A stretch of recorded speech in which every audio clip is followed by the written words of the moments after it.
All right, everybody, welcome to the TCP dump section of the video. Again, we are learning all of these command line tools because the majority of the time when you're running through a red team assessment, you're connected into these remote targets, you've exploited your way in or somehow gained access, the majority of your job is all going to be executed from a terminal command line based environment. So when you learn a lot of the tools in the RTFM that are command line based, you'll be able to use all those throughout your red team assessment. And the same goes for TCPDump. TCPDump is an awesome network traffic capture tool that can be run all from the command line. You don't need a big GUI. However, I will say when you're doing your analysis over the results, I would use something like Wireshark. That's a GUI-based program. You can open up massive PCAP captures, scroll through all of it, filter, pull out text. It's a lot easier.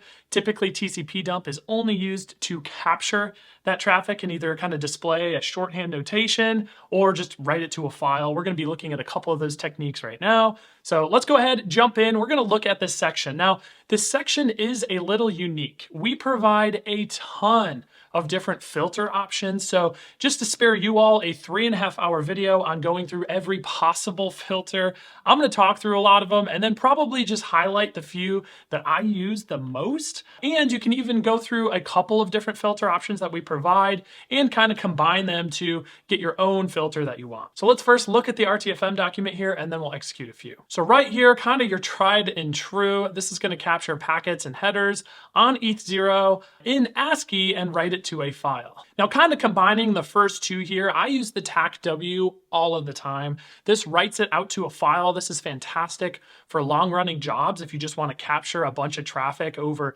days or even weeks and just write it out to a file, TACW is the option you want. Even the second one here, again, something I use a lot, filtering by a specific port and a specific destination. This is great for big servers that are processing terabytes of network information. You do not want to write all of that to a file. You're going to crash the machine. So being able to filter down, hey, I'm just interested in traffic that's destined for 2.2.2.2 against port 80 as well. So that makes it really, really awesome, really confined, restricted search, and you're sure you're not gonna run out of space anytime soon. There's some other really cool options here, the TAC TTTT, print traffic with date time stamps. That's useful if you're just looking at the traffic coming over the wire and you just wanna check something really quick. This is another handy one right here. Don't convert host IPs or port number names. Sometimes this throws me off because traffic could be running over a non-standard port. Let's say someone out there just likes to watch the world burn. Let's say they set SSH to use port 80.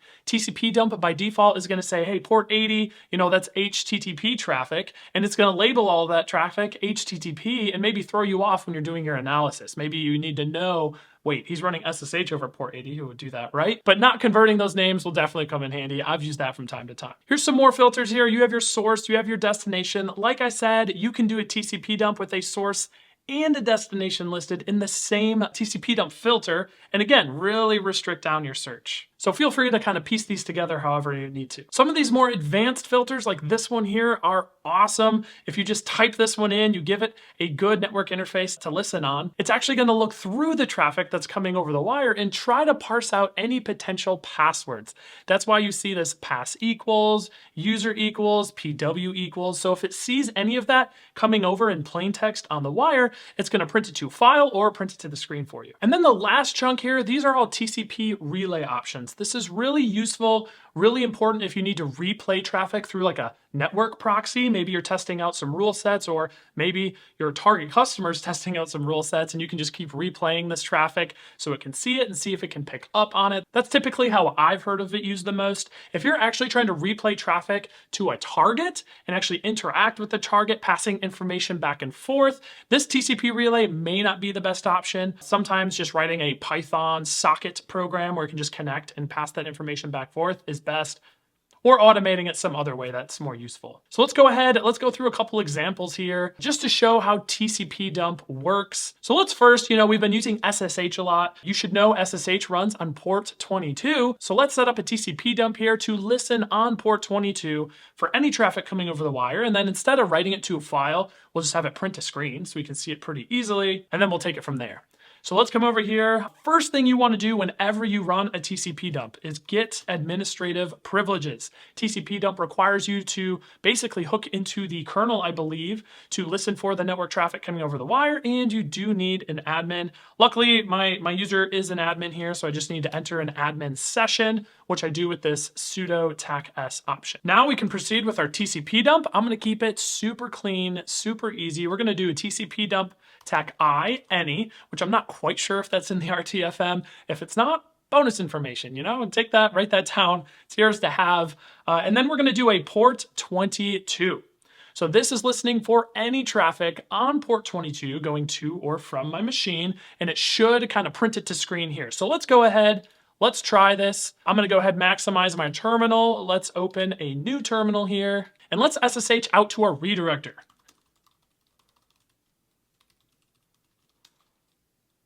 And as you can see, happened without a password. If you haven't yet, go back and watch the SSH keys section of the RTFM review. We set up our SSH keys on this host so we can just SSH out to it. And as you can see over here, TCP dump just blew up. It said, hey, I found all this port 22 traffic. So if we come over here, let's look really close. We can see right here, it did resolve the protocol. And this is what I was telling you. That flag that's listed in the RTFM will tell it not to resolve port 22 to SSH. So right now it's just saying, hey, I saw SSH traffic, which can be helpful, right? We know that's port 22. We're not just staring at numbers. It'll try to parse it out for us, but we definitely have to keep that in mind. Now let's go ahead and exit this. Let's make this a little bit more restrictive. So looking over at the RTFM number 2 here, it says TCP dump, TCP port 22, and dest. I'm going to go ahead and put my redirector. Again, this is further kind of refining down my filter to the exact traffic I want to use.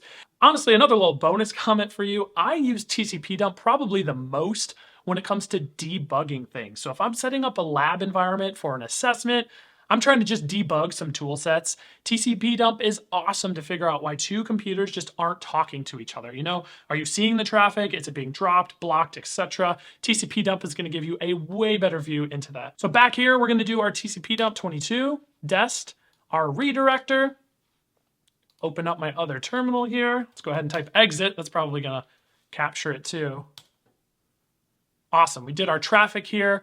Jumping back here. Sometimes it does take a little bit of time for the filter to pop and show you all the traffic. So let's see if it pops. Awesome, cool. So took a little bit of time there, but we did get all that traffic. It did catch it.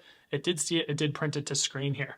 Now, another common TCP dump flag is our TAC-W. You're going to see that throughout the RTFM, and that's just going to write it out to a file for us so we can then pull it off and load it up into that tool I told you called Wireshark. Super useful. So let's go ahead. Let's write out to a file mypcap.pcap.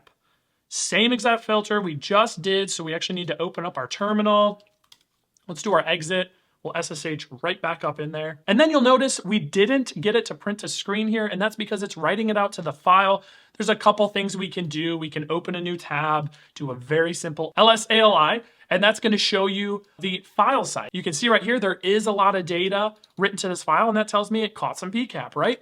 So let's come back here, Control C. It's going to say, oh, I did capture a bunch of packets with your filter. Then we can open Wireshark. This is included on Kali by default, and you can install it on a bunch of other Windows, Linux, whatever you want to call it. It is a fairly big program, so it's going to take a minute to load, especially if you're loading in like a gigabyte of data or something like that. It's going to take a while to load all of that PCAP. That's a lot of network traffic. We're all loaded up here. Wireshark does allow you to listen on specific interfaces. We're not interested in that. We just want to open up that PCAP file that we just checked out. So let's go to our computer here, home, rogue operator. Here's my PCAP file. And this is Wireshark. So pretty cool. It's showing us all the PCAP that our TCP dump collected and wrote to the file. And then, like I said, you can do analysis. It's a lot easier to view it in this program than it would be in TCP dump. And lastly, because I have to, let's just run a TCP dump. Let's just run TCP dump. We'll give it a TAC-I any and listen for just data out there. We'll see what data is out there. It doesn't look like there's much going on. Let's try to do our SSH session at least and see if that